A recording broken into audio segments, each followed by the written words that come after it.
at mga kababayan, upang bigyan tayo ng ideya sa mga dapat asahan sa ating weather ngayong araw ng halalan, makakasama nga po natin si Pag-asa Weather Forecaster, Mr. June Galang. Good morning po, Mr. Galang. Magandang umaga, Hari, at magandang umaga din po sa mga nanonood ngayon. Mr. Galang, base po sa 5 AM forecast ng Pag-asa, ano nga po ba yung magiging lagay ng panahon natin para sa araw na ito? Sa ngayon po, apektado ng tail end ng cold front itong Northern Luzon. At yung mga kababayan naman po natin sa Mindanao, apektado po ng tinatawag na Intertropical Convergence Zone.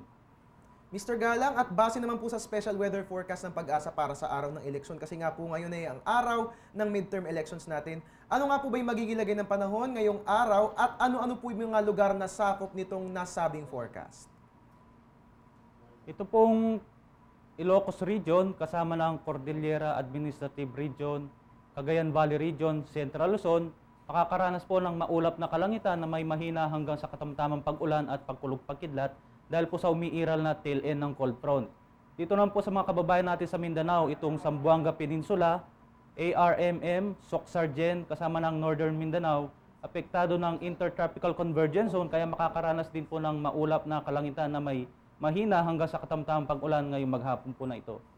At ang Metro Manila naman po, kasama ng natitirang bahagi ng ating bansa, itong Mimaropa, Bicol Region, Cebu, Bohol at ibang parte ng Visayas, Davao Region at natitirang bahagi ng Mindanao, bahagyang maulap po na may pulo-pulong pag-ulan at pagkulog-pagkidlat ang pwedeng maranasan ngayong araw po na ito.